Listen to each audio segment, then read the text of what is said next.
Hey.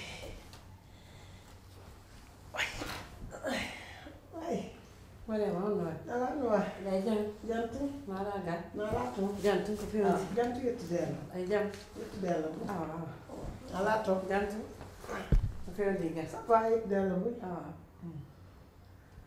ala to jantu be ngurande alhamdulillah Mariam haray ko addi mi do ko fi luwasiji ni haray be ka agence be haalni lam be ni wo hebini le budget go ayo ba luwas jono hande do ko enen wi sengo goto en fo ko pita yiwde mi yiɗata goɗɗum ngo heɓe ko boni hara ko sengo am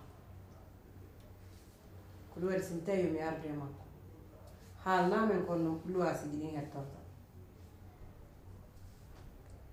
ayno min ayo o suka maɓe o miiɗa yaadumo ɗo fes par ce que ono yaaki miiɗa yaadumo ɗo fes ono yaaki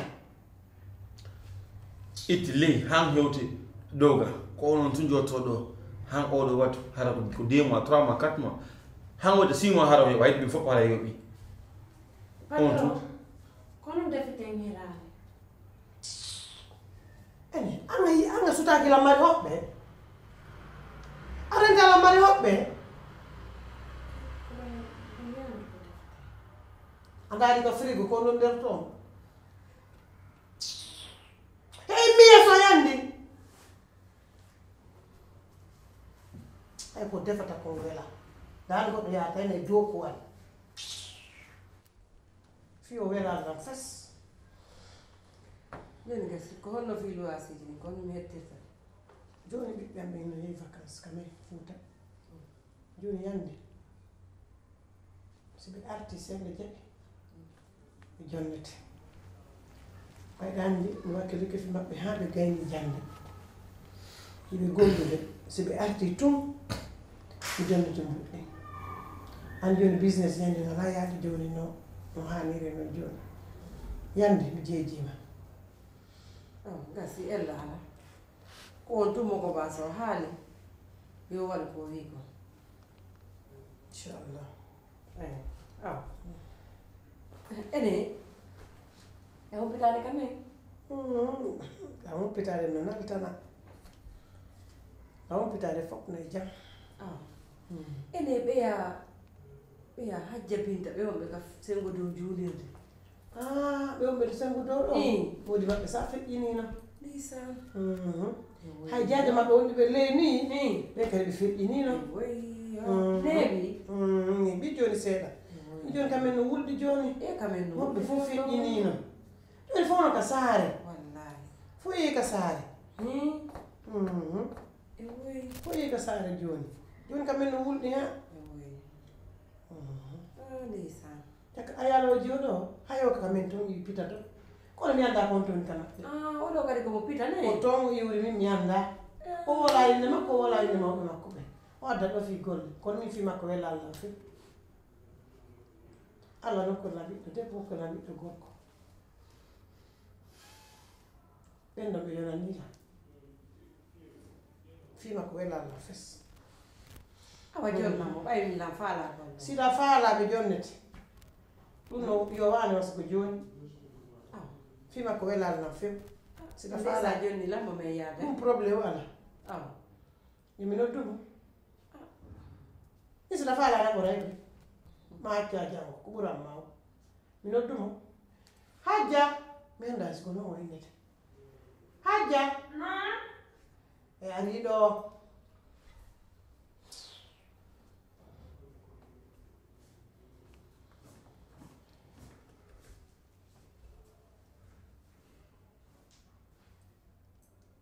ɓeeɗo a yaha wonaka ɓe gollaka maɓɓe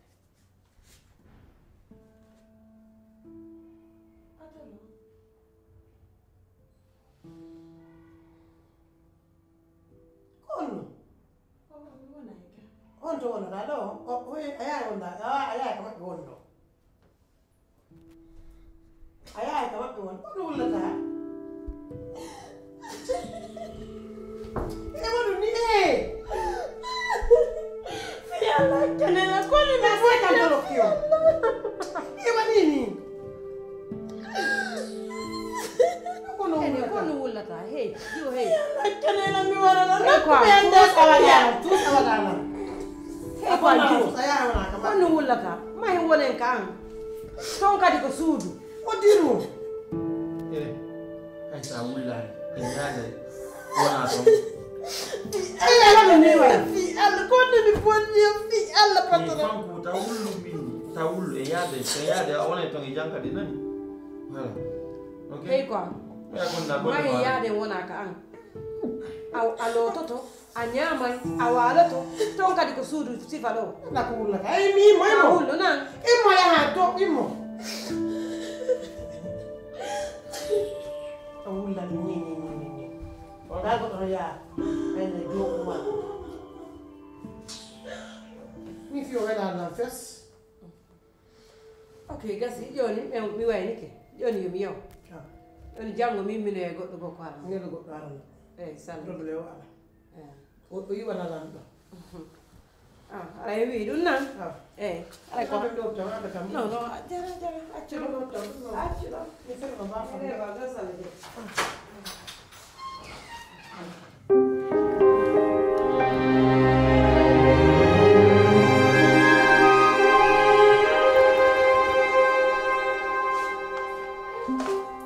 Do Alima, ndi tingal bafal ha ɓaari. Alima!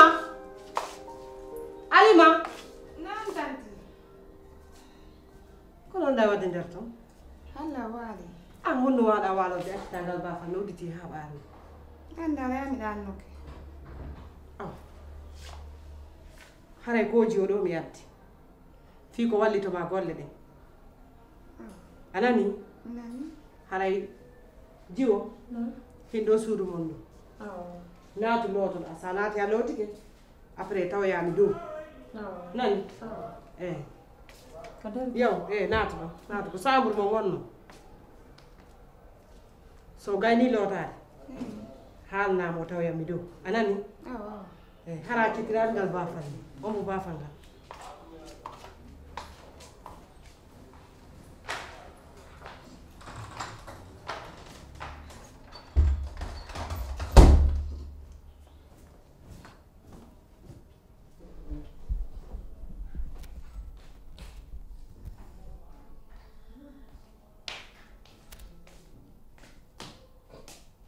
Agani? de ko ɗan ndiyan no ɓuuɓi Eh? Rot ke ala biga. Wani nyama?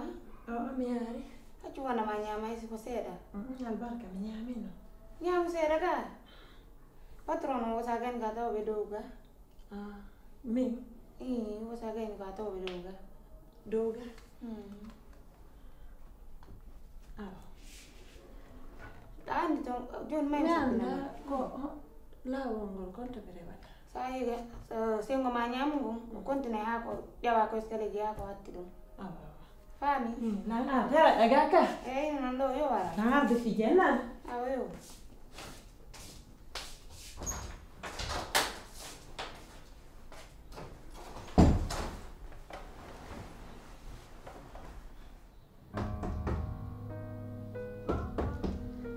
Entrez.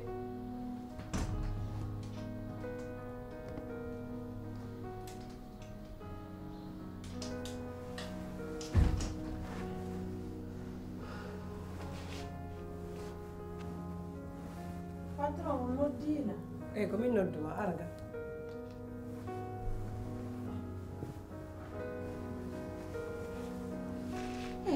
immo ka leydi jooɗo ka jullere immo ka leydi jooɗo ka jullere mi wona e ɗo jooɗo ka jullere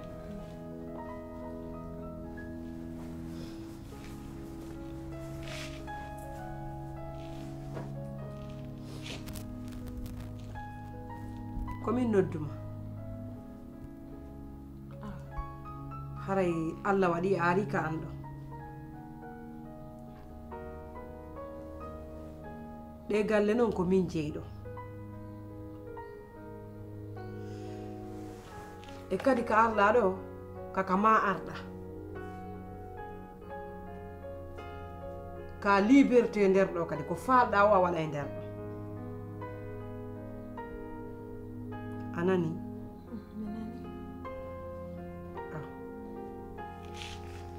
joni no mi faala ya haalnan ko honno inneteɗa tigi tigi inde ma nden tigi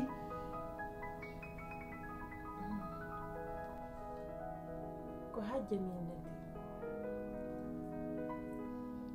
hajja kono hajja tun na inde ko hajja so mi innete hajja so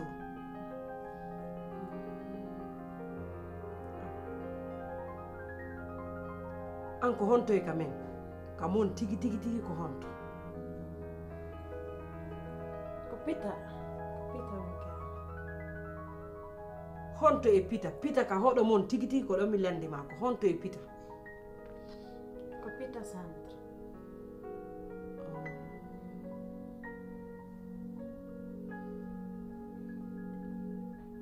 ko homɓe woni mawɓe ma ɓen pita centre nene ma e baba en ma ko honno ɓe indete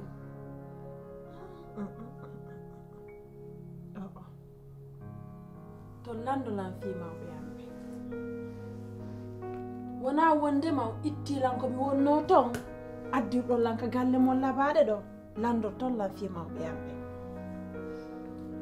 si ɗon faala ye wondu to landolan fimawɓe yamɓe fes ko waɗa an wonno mi yiɗa ɗum ɗon si tawi noon on faala mi yaltuka moɗon en accidirana hakke oy hey ta yaltu ene sa yiwi ɗo honto wonoyta no mi gerdi noon hammi ardi ɗo mi gerday noon hammi heɓa komin wona joni gasi ari he arba ari he ari arba ari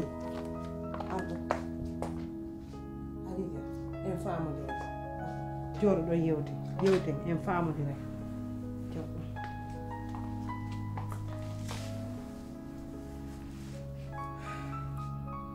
gasi mi nani ko wiɗa ko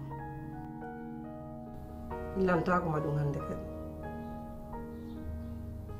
joni yoga kuri golno gonno men gollata yaw Halima no toon landoɗama sa yeyi toon mo hollete golle ɗe koye ken gonto wadde yaw ga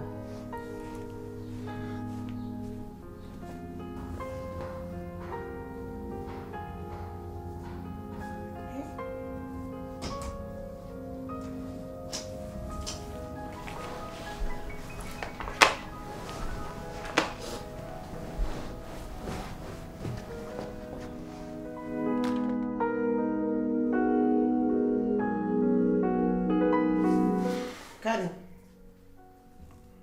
Rabiatu. Kono wadde depuis iwɗon lagini arɗon ɗo mo ɓe no seytini kono waɗi ande ɗon kadi negoy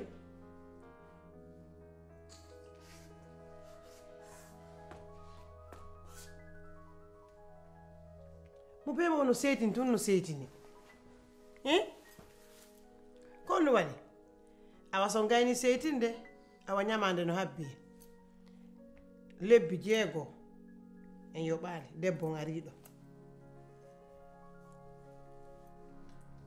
jelu lebbi 6 debbo ngariɗo nene onon konno ñawloɗo e lebbi 6 fof ko en fof ñawli on mo ñawli en fof onon ñawli ka déjà taw nene acci hakke komin yahay min ɓay ko fiyam yande komin yahayno ɗo Guinée ko mbuuɗi jelano kadi tiroir ji ɗo honto waɗɗon ɗi mbuuɗi ɗon fof min hay 100 francs mi ñawlaaki sino mi ñawli ko onon ton yo nene min kalle mi ñawlaaki ay 100 francs ɓay mi gollu si mi heɓi vacance ango mbuuɗi jelu mi accido onon konto ñamuɗon ɗin min ko mi waton inde mu debbo ngariɗo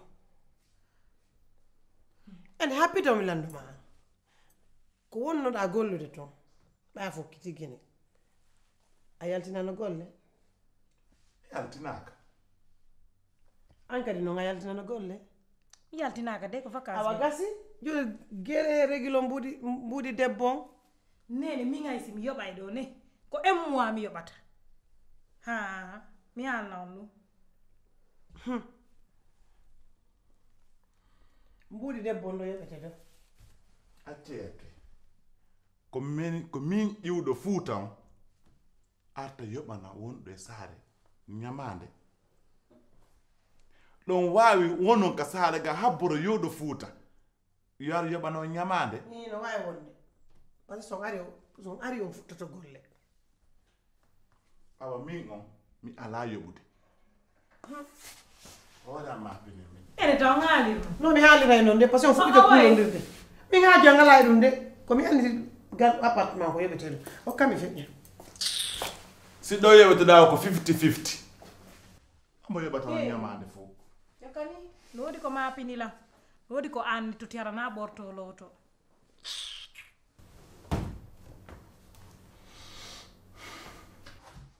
min de tampukami ka danki an nan hunduko makon non tef e an hunduko makon tef e an ay annini ɗa mari intérêt méfiya gollan plus rapide que possible parce que na ko sikkuɗa kon ɗo goyna guine ni e ñewti Dakar tu es malade Karim tu es malade a faami ka si tawi ko wonɗa ala yennide ko juwo fattujo ɓi fattu fala wonɗa ala yennide on a joom mbaali mo kan woni nde goɗɗo fattujo ko ɗum mi ɓeɗi on ɗon ko fattujo mais mo wakkili mo wuuri gurdam makko an noon an worɓe jelo arantama ɗo par jour worɓe jelo garta ɗo naɓama par jour ni kon wonɗo heɓude lakkere mum yiya gatto e di an yandi andamani ko wowla va te faire foutre yandi fiyalla kon ɗum watta ko minni fattuɓe fattu ha jam ala yo hunduko ma sa haalin noon sa haalin tu es noon malade a feetay woni mi te bas miɗa wawi lan gartagol